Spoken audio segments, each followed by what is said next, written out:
بالله من الشيطان الرجيم. بسم الله الرحمن الرحيم. السلام علیکم ورحمۃ اللہ وبرکاتہ۔ سورہ یونس آیت نمبر 104 سے 109، اور یہ اللہ کی توفیق سے ہمارا سورہ یونس کا آخری سبق ہے۔ ان الحمد للہ والصلاة والسلام علی رسول اللہ اما بعد۔ اعوذ باللہ السمیع العلیم من الشیطان الرجیم من ہمزہ ونفخہ ونفثہ۔ قل یا ایہا الناس ان کنتم فی شک من دینی فلا اعبد الذین تعبدون من دون اللہ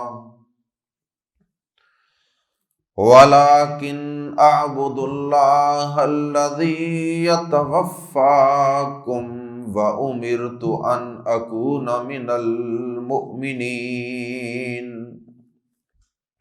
وَأَنْ أَقِمْ وَجْهَكَ لِلدِّينِ حَنِيفًا وَلَا تَكُونَنَّ مِنَ الْمُشْرِكِينَ وَلَا تَدْعُ مِن دُونِ اللَّهِ مَا لَا ينفعك ولا يضرك فإن فعلت فإنك إذا من الظالمين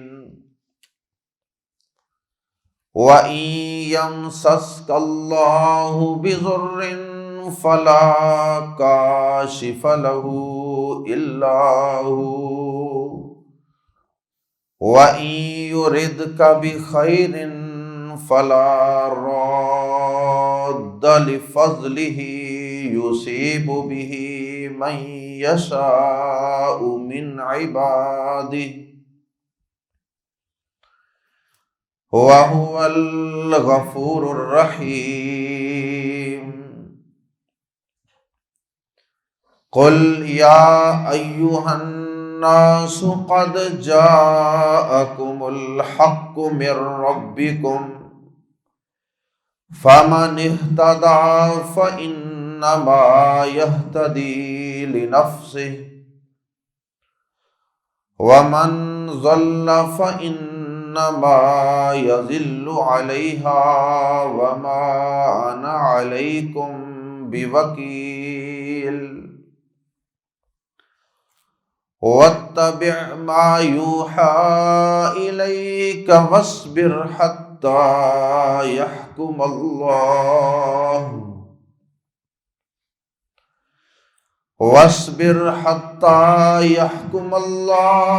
وهو خير الحاكمين۔ سورہ یونس کا بنیادی موضوع اللہ رب العزت کی توحید اور اس کے پیارے پیغمبر جناب محمد رسول اللہ صلی اللہ علیہ وسلم کی نبوت و رسالت کی صداقت و حقانیت کو بیان کرنا ہے۔ یہ دو موضوع اس سورت کے بنیادی موضوع ہیں، اور ان میں سے بھی اللہ کی توحید اور اس کی وحدانیت اور اس کے دلائل اور شرک کی مذمت اور تردید، یہ ان دونوں موضوعات میں سے بھی زیادہ اس صورت میں بیان کیا جانے والا موضوع ہے۔ اور اس موضوع کی اہمیت کا اندازہ اس بات سے لگائیے کہ اللہ رب العزت نے اس سورت کا اختتام بھی اپنی توحید اور اپنی وحدانیت کے تذکرے کے ساتھ کیا ہے۔ اور آخر میں جو بات کی جاتی ہے کسی تقریر کے، کسی مجلس کے، یقیناً وہ نہایت اہم بات ہوتی ہے۔ خالق کائنات نے آیات زیر تفسیر میں شرک کی بنیادیں ہلا دی اور اپنی توحید اور وحدانیت کو خوب کھول کھول کے نہ صرف بیان کیا ہے بلکہ اپنے پیارے حبیب جناب محمد الرسول اللہ صلی اللہ علیہ وسلم کی زبان صادق سے اپنی توحید کو بار بار انداز بدل بدل کے ان آیات میں بیان کروایا ہے، آپ سے توحید کا اعلان کروایا ہے۔ میں اس موضوع کی تیاری کرتے ہوئے اس کے عنوان کے متعلق سوچ رہا تھا تو میرے ذہن میں یہ بات آ رہی تھی کہ ان آخری آیات کو پڑھ لینے، سمجھ لینے کے بعد بھی اگر کوئی شخص شرک سے توبہ نہ کرے اور اللہ کی توحید کی شاہراہ پہ گامزن نہ ہو تو شاید اس سے بڑا کوئی بد نصیب شخص نہیں۔ اس قدر واضح بیان، اس قدر پرزور مذمت شرک کی، اللہ پاک نے شرک کی دھجیاں بکھیر دی ہیں، اور پھر ان چند آیات کے اندر ہی انداز بدل بدل کے ایک ہی بات کو کئی دفعہ رپیٹ کیا ہے۔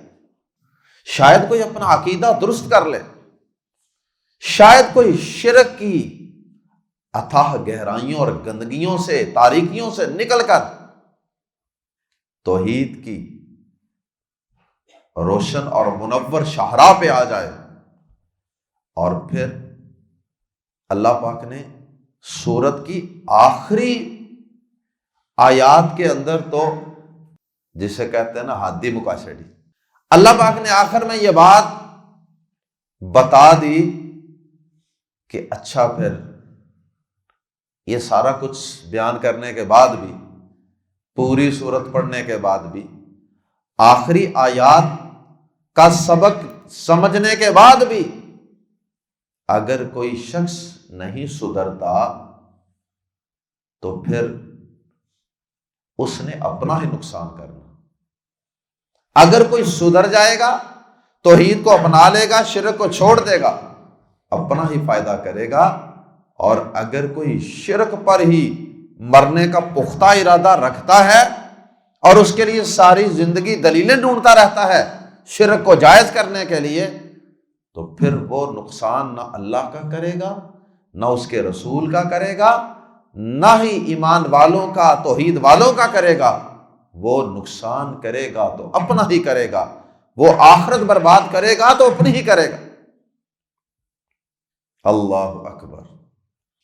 اور اللہ رب العزت نے آیات زیر تفسیر میں اپنی توحید اور اپنی عبادت کا تذکرہ کرنے سے پہلے جو اپنے علاوہ دیگر معبود ہیں، معبودان باطلہ ہیں، من دون اللہ ہیں، جن کی دنیا میں پوجا پاٹ عبادت کی جاتی ہے، جن کو مشکل کشائی کے لیے پکارا جاتا ہے، جن کو نفع نقصان کے مالک سمجھا جاتا ہے، اللہ پاک نے پہلے ان کی تردید فرمائی اور بعد میں اپنی توحید بیان فرمائی۔ اور یہ قرآن مجید میں ایک اسلوب ہے اللہ پاک کا کہ پہلے اللہ کے غیر کا، من دون اللہ کا، اللہ کے علاوہ دیگر معبودوں کا انکار کرنا ہے، بعد میں اللہ پاک کی توحید کا اقرار کرنا۔ بعض ہمارے سادہ لوگ مسلمان یہ کہتے ہیں کہ چلو جی آپ اللہ کی توحید بیان کریں، اللہ کی توحید کو اپنائیں، لیکن جو لوگ اللہ کے علاوہ دیگر ہستیوں کو پکارتے ہیں اور ان کو نفع نقصان کے مالک سمجھتے ہیں، ان کو خدائی اختیارات کا مالک سمجھتے ہیں، آپ نے ان کی تردید ضرور کرنی ہوتی ہے۔ آپ ان کو کچھ نہ کہیں، آپ بس اللہ کی توحید بیان کرتے رہیں۔ لیکن قرآن مجید اس فلسفی اور اس نظریے کی سختی سے تردید کرتا ہے۔ اللہ پاک کہتا ہے نا، پہلے غیروں کا انکار کرو کہ اللہ کے علاوہ کوئی کچھ نہیں کر سکتا، پھر اس کے بعد کہو کہ اللہ سارا کچھ کر سکتا ہے، پھر تمہاری توحید مکمل ہے۔ سورۃ البقرہ میں ہی دیکھ لیجئے، وَمَن يَكْفُرْ بِالطَّاغُوتِ وَيُؤْمِن بِاللَّهِ فَقَدِ اسْتَمْسَكَ بِالْعُرْوَةِ الْوُثْقَىٰ لَا انفصام لَهَا۔ اللہ پاک نے پہلے کیا کہا؟ مَن يَكْفُرْ بِالطَّاغُوتِ، جو اللہ کے علاوہ دیگر الہوں، معبودوں، ہستیوں، نظاموں کا کفر کرے، انکار کرے، وَيُؤْمِن بِاللَّهِ، اور پھر اس کے بعد اللہ پر ایمان لائے۔ ڈاکٹر جب آپریشن کرتا ہے نا، جب کوئی جراح کسی زخم کا، کسی گلے سڑے حصے کا، کسی کینسر زدہ حصے کا آپریٹ کرتا ہے تو پہلے وہ گندگی نکالتا ہے، پیپ گندگی ساری نکالتا ہے، پھر اس کے بعد وہ اس کے اوپر کوئی اپنا علاج معالجہ کرتا ہے۔ گندگی پیپ اندر ہی ہو، شرک کی غلاظت، غیر اللہ کی محبت آپ کے دل میں ہی بیٹھی ہو، اور آپ اوپر سے لا الہ الا اللہ پڑھتے رہیں، تو کیا حاصل ہو؟ اور کلمہ طیبہ کو ہی دیکھ لیجئے، لا الہ، پہلے دیگر الہوں کی نفی ہے، لا الہ، کوئی الہ نہیں کائنات میں، کوئی معبود نہیں، الا اللہ، سوائے اللہ۔ اللہ کا اقرار بعد میں ہے، باقیوں کا انکار پہلے۔ تو یہی انداز اللہ پاک نے آیات زیر تفسیر میں بھی اختیار کیا ہے، اور اس کے بعد اللہ پاک نے یہ بات سمجھائی ہے۔ پہلے نبی صلی اللہ علیہ وسلم سے اللہ پاک نے اعلان کروایا کہ آپ اعلان کر دیجئے اللہ کے علاوہ کسی معبود کی، کسی الہ کی میں تو عبادت کسی صورت نہیں کروں گا، یہ میرا اعلان ہے دو ٹوک، اور میں صرف اس اللہ کی عبادت کرتا ہوں جو تمہاری زندگی موت کا مالک ہے۔ اس کے بعد پھر اللہ پاک نے یہ بات سمجھائی کہ ممکن ہے کہ کوئی شخص یہ کہہ دے کہ جی اللہ کے علاوہ، کیونکہ اللہ پاک نے پہلے کہا کہ اے نبی صلی اللہ علیہ وسلم آپ کہہ دیجئے کہ میں تو اللہ کے علاوہ ان ہستیوں کو نہیں پکارتا جو نفع نقصان کے مالک نہیں ہیں۔ تو پھر اللہ پاک کو بھی تو پتا تھا نا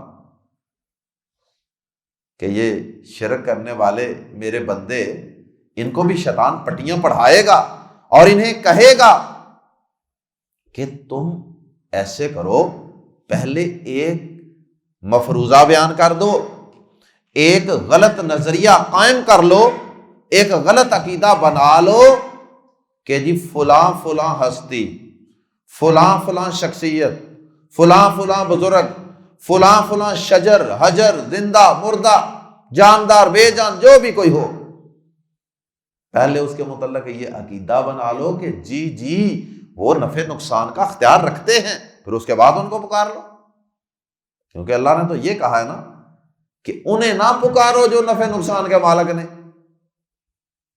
تو جنہوں نے شرک پہ ڈٹے رہنا تھا انہوں نے کیا کہا؟ نہیں جی ہم تو ان کو پکارتے ہیں جو نفع نقصان کے مالک ہیں۔ اور یہ واللہ اللہ کی آیات کے ساتھ مذاق کرنا ہے۔ اگر کوئی شخص ایسا کرتا ہے وہ اللہ کے کلام کے ساتھ مذاق کر رہا ہے، اس کا مذاق اڑا رہا ہے، پھر ایسے شخص کو اللہ ہدایت دے گا؟ اللہ پاک نے اگلی ہی آیات میں اس بات کی بھی وضاحت فرما دی کہ اللہ کے علاوہ کوئی مصیبت، کوئی پریشانی، کوئی دکھ، کوئی رنج دور کرنے والا ہے ہی نہیں، کوئی نفع نقصان کا اختیار رکھنے والا ہے ہی نہیں۔ اور اگر اللہ تمہیں کوئی فائدہ پہنچانا چاہیں، ساری کائنات کی ساری مخلوقات جمع ہو جائیں ایک طرف، اور اللہ تمہیں وہ فائدہ پہنچانا چاہے اور وہ تمہیں اس فائدے سے روکنا چاہیں، اس فائدے کو تم سے ہٹانا چاہیں، تو سارے لوگ مل کر بھی تمہیں تمہارے اس نفع اور فائدے کو روک نہیں سکتے۔ اور اگر اللہ تمہیں کوئی نقصان پہنچانا چاہے، سب ہستیاں، ساری مخلوقات مل جائیں اور وہ تمہیں اس نقصان سے بچانا چاہیں، تو سب مل کر بھی اس نقصان سے تمہیں بچا نہیں سکتے۔ یہ اللہ پاک نے آگے پوری بات واضح کر، اور اس کے علاوہ بھی اللہ پاک نے قرآن مجید میں کئی مقامات پہ، سورہ زمر ہے، سورہ نمل ہے، سورہ سبا ہے، بے شمار مقامات ہیں جہاں اللہ پاک نے یہ بات واضح کر دی ہے کہ اللہ کے علاوہ کوئی مشکل دور کرنے والا نہیں، کوئی نفع نقصان کا مالک نہیں ہے۔ اتعبدون من دون اللہ ما لا یملک لکم ضرا ولا نفع، یہ قرآن ہے کہ کیا تم اللہ کے علاوہ ان کو پکارتے ہو جو نہ تمہارے نقصان کے مالک ہیں نہ نفع کے مالک ہیں؟ تو اللہ پاک نے بتا دیا کہ اللہ کے علاوہ جس کو پکارتے ہو، جس کو بھی پکارتے ہو، وہ نفع نقصان کا مالک نہیں۔ اب اس سے بڑی بات کیا ہوگی؟ غالباً اسی صورت میں ہم پڑھ چکے ہیں کہ اے نبی صلی اللہ علیہ وسلم فرما دیجئے کہ اگر اللہ مجھے بھی کوئی نقصان پہنچانا چاہے، کوئی نفع دینا چاہے، تو اس کی مرضی پہ منحصر ہے، میں خود بھی اپنے نفع نقصان کا اختیار نہیں رکھتا۔ اگر اللہ کے نبی امام الانبیاء، اللہ کے محبوب ترین پیغمبر بھی اگر اپنے لیے نفع نقصان کا اختیار نہیں رکھتے، تو کیا آپ کے بعد کوئی اور اللہ کا بزرگ، کوئی ولی، کوئی صحابی، کوئی امام، کوئی زندہ، کوئی مردہ، کوئی عالم، کوئی بزرگ، کیا وہ نفع نقصان کا اختیار رکھے گا؟ آئیے قرآن مجید کے الفاظ میں پڑھتے ہیں سورہ یونس کا آخری سبق۔ کل کہہ دیجئے، اعلان کر دیجئے، اے میرے پیغمبر صلی اللہ علیہ وسلم، یا ایھا الناس، اے لوگو، یا ایھا الذین آمنوا نہیں کہا اس لیے کہ توحید کا باعث، توحید کی دعوت تمام انسانیت کے لیے ہے۔ یا ایھا الناس، اے لوگو، ان اگر کنتم ہو تم فی شکن، کسی بھی شک میں، شکن کے نیچے دو زیریں ہیں، تنوین ہے، اس لیے تنوین کی وجہ سے ہم ترجمہ کر رہے ہیں کسی بھی قسم کے شک میں۔ شک کا کوئی بھی لیول ہے، کوئی بھی درجہ ہے۔ شک کیا ہوتا ہے؟ اگر انسان کے ذہن کے اندر کسی چیز کے حق یا باطل، صحیح یا غلط، درست یا غلط ہونے کے متعلق کنفیوژن ہو، اس کا کانسیپٹ اس کے متعلق کلیئر نہ ہو کہ یہ چیز پتہ نہیں صحیح ہے کہ پتہ نہیں غلط، تو وہ ہوتا ہے شک، کہ وہ کسی چیز کو پورے وثوق سے صحیح بھی نہیں کہہ سکتا اور غلط بھی نہیں کہہ سکتا۔ فرمایا ان اگر تم ہو تم فی شکن، کسی بھی قسم کے شک میں، من دینی، میرے دین کے بارے میں، من یہاں فی کے معنی میں ہے، اور ایسا عربی زبان میں ہو جاتا ہے من دینی، میرے دین کے بارے میں، دین اسلام کے بارے میں شک ہونا تو نہیں چاہیے، اس دین حنیف میں، اس دین توحید میں، لیکن چلیں بالفرض اگر آپ کو کسی بھی قسم کا شک ہے نا، تو پھر سن لو، تم شک میں پڑے رہو، ہمیں کوئی شک نہیں ہے اپنے دین کے بارے میں، اپنے عقیدے کے بارے میں، اپنے نظریات کے بارے میں۔ فلا پس لا نہ اعبدو، عبادت کرتا، میں عبادت کرتا، فلا اعبدو، پس نہیں میں عبادت کرتا ان لوگوں کی۔ یہ کون کہہ رہا ہے؟ نبی پاک صلی اللہ علیہ وسلم۔ کہلوا اللہ رہا ہے، کہ اللہ کا رسول رہا ہے، دونوں کا مشترکہ اعلان ہے، لا اعبدو، نہیں میں عبادت کرتا۔ اور دعا بھی عبادت ہے، اور دعا بھی عبادت ہے، مانگنا پکارنا بھی عبادت ہے۔ الدعاء هو العبادہ، بلکہ دعا تو عبادت کا مغز اور لب لباب ہے۔ فرمایا فلا اعبدو، پس نہیں میں عبادت کرتا، الذین، ان لوگوں کی، تعبدون، جن کی تم عبادت کرتے ہو، من دون اللہ، اللہ کے سوا، جب اللہ کے سوا میں کسی کی عبادت نہیں کرتا، اس میں پھر شجر بھی، اس میں پھر حجر بھی، اس میں پھر بت بھی، اس میں پھر انسان بھی، اس میں پھر جن بھی، اس میں پھر فرشتے بھی، اس میں پھر پیغمبر بھی، اس میں پھر ولی بھی، اس میں پھر زندہ بھی، اس میں پھر مردہ بھی، ہر چیز آ جاتی ہے کائنات۔ فلا اعبدو، پس نہیں میں عبادت کرتا الذین تعبدون من دون اللہ، جن کی اللہ کے سوا تم عبادت کرتے ہو، ولیکن، اور لیکن، اعبدو، میں تو عبادت کرتا ہوں اللہ کی، اعبد اللہ، میں تو عبادت کرتا ہوں الذی، جو یتوفا، جو قبض کر لیتا ہے تمہیں، جو تمہیں قبض کر لیتا ہے، جو تمہاری روحوں کو قبض کر لیتا ہے، جو سوتے وقت بھی تمہیں قبض کر لیتا ہے، مخصوص قسم کی موت عطا کر دیتا ہے، اور اسی طرح جب تمہاری زندگی ختم ہو جاتی ہے پھر وہ تمہاری روح کو پرماننٹلی، مستقل تمہارے جسم سے کھینچ کے لے جاتا ہے، وہ بھی مراد ہے۔ الذی یتوفاکم، جو تمہیں قبض کرتا ہے، لفظی معنی قبض کر لینا، اور عرفی معنی، مرادی معنی موت۔ الذی یتوفاکم، میں تو اس اللہ کی عبادت کرتا ہوں جو تمہیں موت دیتا ہے، یعنی جو تمہاری زندگی موت کا مالک ہے نا اللہ، میں تو اس کی عبادت کرتا ہوں۔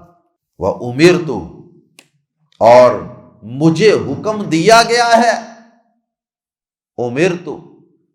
امرتو کا معنی یہ فعل مجہول ہے، امرتو، مجھے حکم دیا گیا ہے، ان کے اکون، میں ہو جاؤں، من المؤمنین، ایمان والوں میں سے، اور مومنین سے یہاں مراد جو صرف ایک اللہ پر ایمان رکھتے ہیں، صرف ایک اللہ کے حاجت روا مشکل کشا ہونے پر ایمان رکھتے ہیں، یعنی مومنین یہاں بمعنی موحدین ہے۔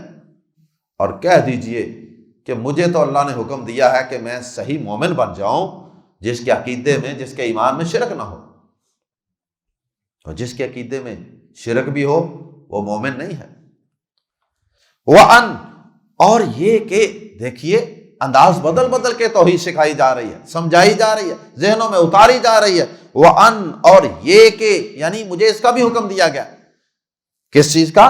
ان کے اقم، میں، ان کے اقم، قائم رکھ، فعل امر ہے، ان اقم کہ قائم رکھ، اسی کی جمع ہے اقیموا الصلاۃ وآتوا الزکاۃ، وہ اسی کی جمع ہے، اقم واحد اور اقیموا جمع، قائم رکھو، قائم کرو، اقم قائم کر، سیدھا رکھ، اور اقیم الصلاۃ کا بھی یہی معنی ہے، نماز کو سیدھا رکھو، قائم کرو، کسی گرے ہوئے کھمبے درخت کو بالکل سیدھا گاڑ دینا، اس کو کہتے ہیں اقامت۔ فرمایا اقیم وجہ کا، اور سیدھا رکھ، وجہ چہرہ، وجہ کا اپنا چہرہ، اور مجھے تو اس بات کا بھی حکم دیا گیا ہے کہ اے نبی تو اپنا چہرہ سیدھا رکھ، للدینی، اسی دین کی طرف، للدینی، اسی دین کے لیے، اسی دین کی طرف، اسی عقیدے کی طرف، حنیفاً، یکسو ہو کر، اور مجھے تو حکم دیا گیا ہے کہ اپنا چہرہ یکسو ہو کر اسی دین کی طرف سیدھا رکھ۔ اور حنیف کا معنی یکسو ہونا، یک کا معنی ہوتا ہے ایک، اور سو کا معنی طرف، سب سے تعلق کاٹ کے صرف ایک طرف، بس دو طرف بھی نہیں، 3 4 5 طرف بھی نہیں، حنیف۔ اللہ اکبر۔ اور ابراہیم علیہ السلام کے متعلق قرآن میں زیادہ آتا ہے کہ وہ حنیف تھے۔ حنیف کا معنی سب سے کٹ آف ہو گئے تھے اللہ کی خاطر۔ وَلَا تَكُونَنَّ، اور ہرگز نہ تو ہو، تکونن کے آخر میں جو نون مشدد ہے نا، شد والا نون، اس سے زور پیدا ہو جاتا ہے، تو یہاں چونکہ لا ہے تو اس لیے لا میں زور پیدا ہو جائے گا۔ اگر ہوتا تکونن تو اس کا معنی ہونا تھا تو ضرور ہو جا، اور لا تکونن کا معنی تو ہرگز نہ ہونا۔ اب زور نفی میں منتقل ہو گیا، لا تکونن، اور تو ہرگز نہ ہونا، من المشرکین، مشرکوں میں سے۔ اچھا، جب یہ کہہ دیا گیا کہ یکسو ہو جا، یکسو کا معنی مواحد بھی ہے، مواحد ایک والا، اور یکسو بھی اسی کا ترجمہ ہے، حنیف بھی عربی میں کہتے ہیں۔ اچھا، جب مواحد ہو گیا، اپنا چہرہ حنیف ہو کر اسی دین اسلام، دین توحید کی طرف سیدھا کر لیا، تو پھر ساتھ یہ کہنے کی کیا ضرورت ہے، اور مشرکوں سے ہرگز نہ ہونا؟ اس لیے کہ مکہ کے جو مشرک تھے نا، وہ اپنے آپ کو ابراہیمی کہلواتے تھے، اپنے آپ کو حنیفی کہلواتے تھے، کیونکہ ابراہیم علیہ السلام حنیف تھے نا، وہ اپنے آپ کو حنیف کہتے تھے، لیکن ساتھ ساتھ شرک بھی کرتے جاتے۔ تو اللہ پاک نے فرمایا ایسا حنیف نہ بننا کہ ساتھ ساتھ شرک بھی چلتا جائے، ایسا مواحد، ایسا یکسو نہ بننا کہ ساتھ ساتھ شرک بھی چل رہا ہے۔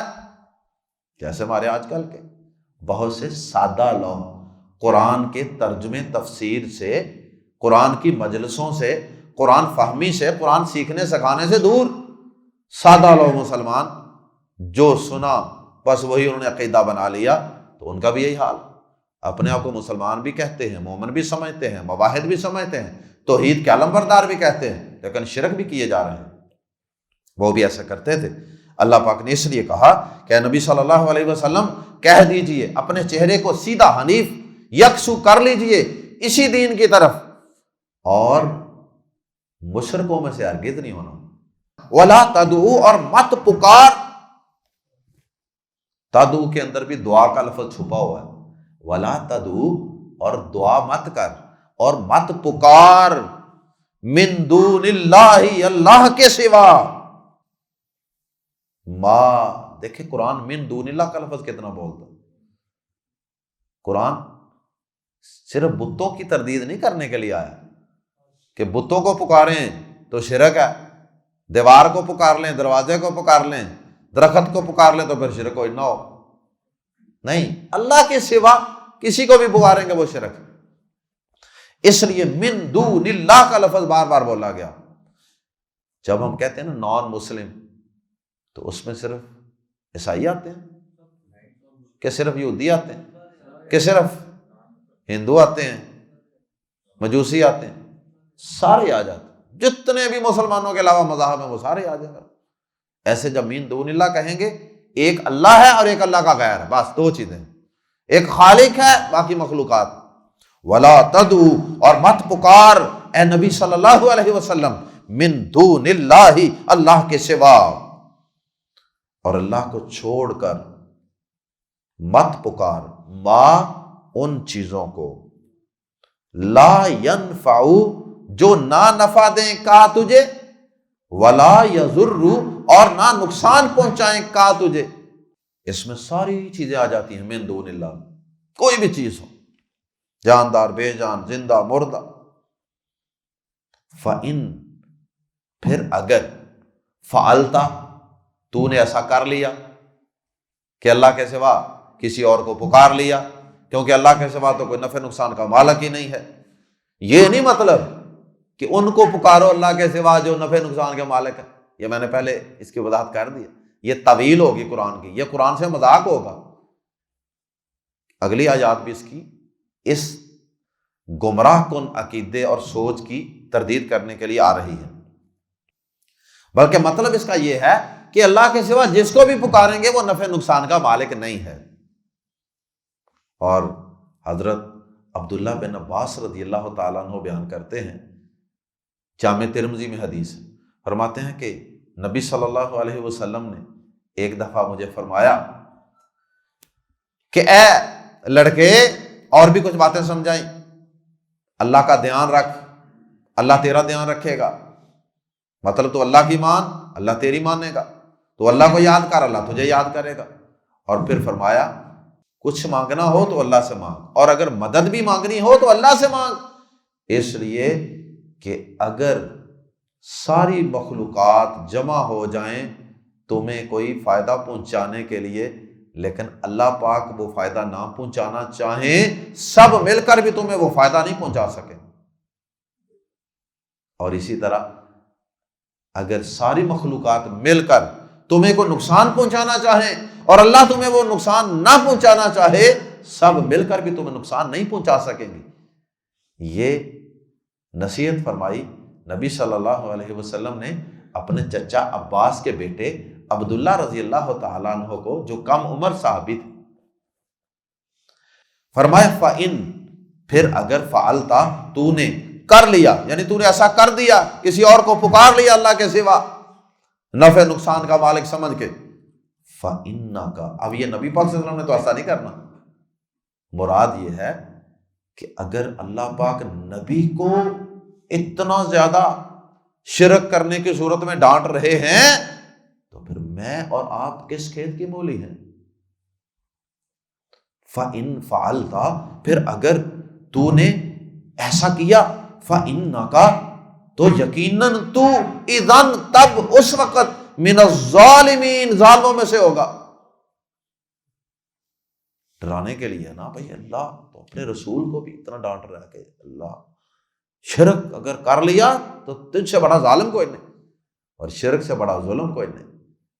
ظلم کا معنی کیا ہوتا ہے؟ وضع الشیء فی غیر محلہ، کسی چیز کو اس کی جگہ کے علاوہ کسی اور جگہ رکھ دینا۔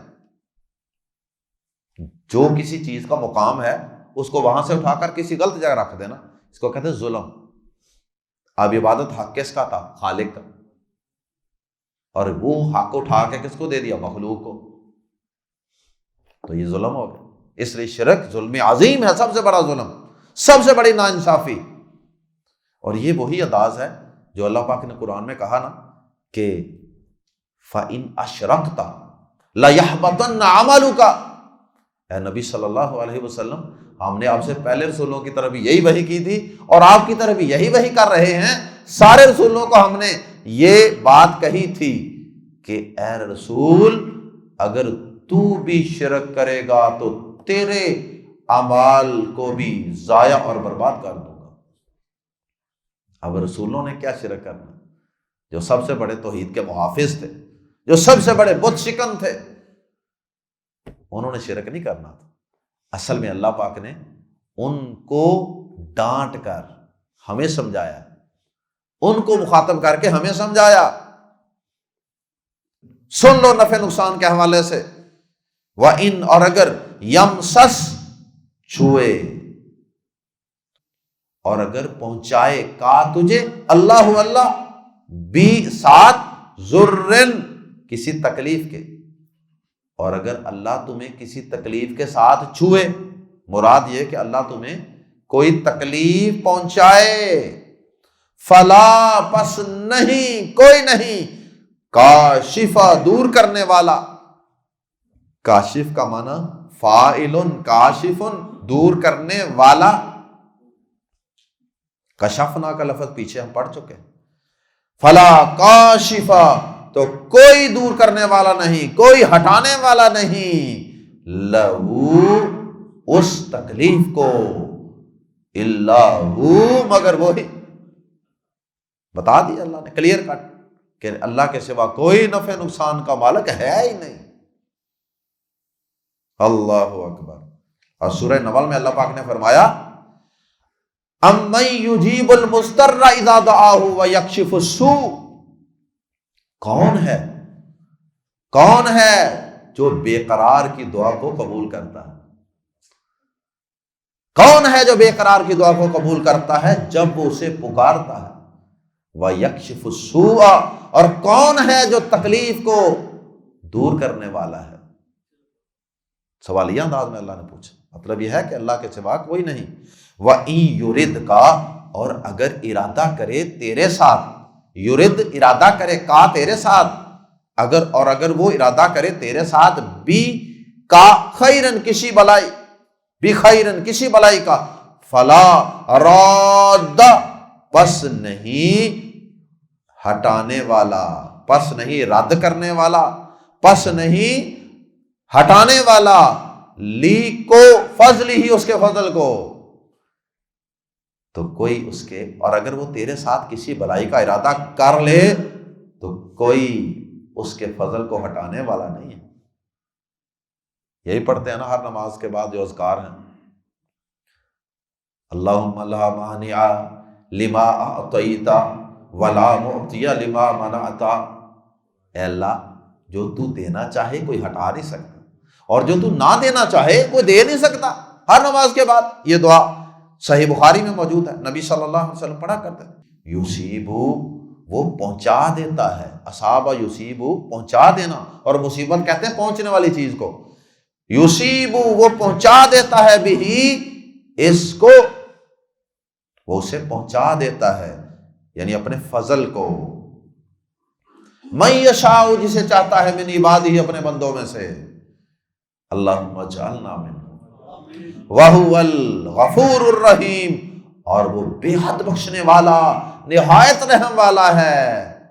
اشارہ کر دیا ہے توبہ کر لو شرک سے، بڑا معاف کرنے والا ہے، بڑا رحم کرنے والا، آ جاؤ توحید کی طرف، شرک کو چھوڑ دو۔ اور آخر میں بتا دیا، نبی صلی اللہ علیہ وسلم کو تسلی بھی دے دی، اور ساتھ نہ ماننے والوں کو دھمکی بھی دے دی، اور انہیں سمجھا بھی دیا کہ اگر نہیں سدھرو گے اپنا نقصان کرو گے۔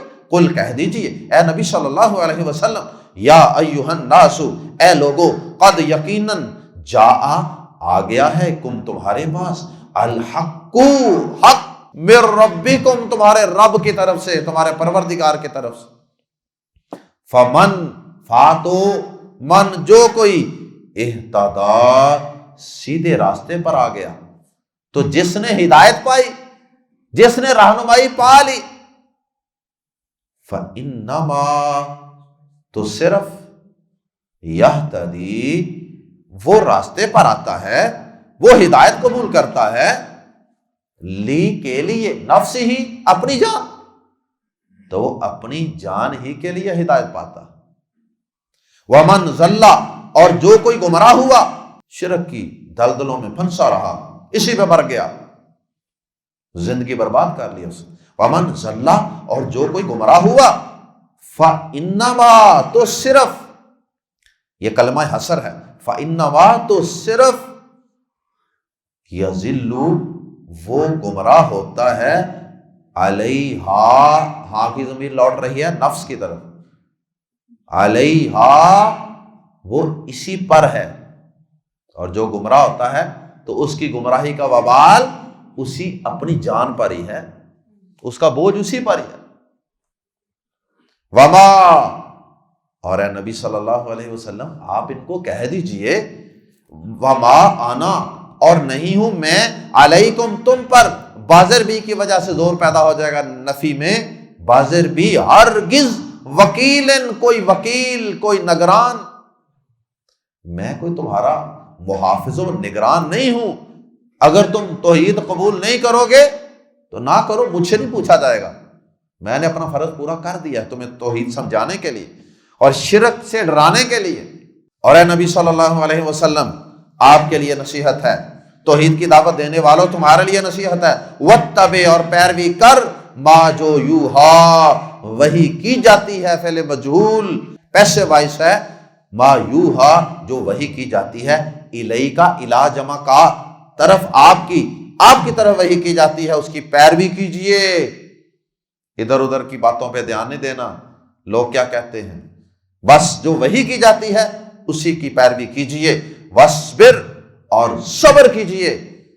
آپ کو اس دین پر، اس وحی پر ڈٹ جانے کی وجہ سے بے پناہ مشکلات، مخالفتوں کا سامنا کرنا پڑے گا، ہو سکتا ہے آپ کسی معاشرے میں اکیلے ہی توحید والے ہوں، ہر طرف شرک ہی شرک ہو، وصبر، اور صبر کیجئے، صبر کا ایک معنی ڈٹ جائیے بھی ہے، وصبر، اور صبر کیجئے، حتی یحکم اللہ، یہاں تک کہ اللہ فیصلہ فرما دے، یعنی اپنی توحید کو اور اپنے دین کو غالب کر دے اور توحید والوں کو عزت مل جائے۔ اور اللہ نے وعدہ کیا ہے قرآن میں کئی مقامات، جیسے سورہ آل عمران میں فرمایا، وَأَنْتُمُ الْأَعْلَوْنَ إِن كُنْتُم مُؤْمِنِينَ، غالب تم ہی آؤ گے بشرطے کہ تم صحیح مومن بن جاؤ، مسلمانوں تم صحیح توحید والے، صحیح ایمان والے بن جاؤ۔ جب تم نے مسلمان ہونے کے باوجود شرک ہی کرنا ہے تو پھر ذلت و رسوائی تمہارا مقدر ہوگی۔ فرمائے حتیٰ یحکم اللہ، یہاں تک کہ اللہ فیصلہ کر دے، وَهُوَ خَيْرُ الْحَاكِمِينَ، اور وہ سب فیصلہ کرنے والوں سے بہتر فیصلہ کرنے والا ہے۔ اللہ ہمیں بھی اپنے عقیدے کے متعلق صحیح فیصلہ کرنے کی توفیق عطا فرمائے۔ اللہ ہمیں بھی توحید کو سمجھنے کی اور اسی پہ زندہ رہنے کی اور اسی پہ مرنے کی اور شرک سے نفرت اور کراہت کرنے کی توفیق عطا فرمائے۔ سبحانک اللہم و بحمدک اشہد ان لا الہ الا انت استغفرک و اتوب الیک۔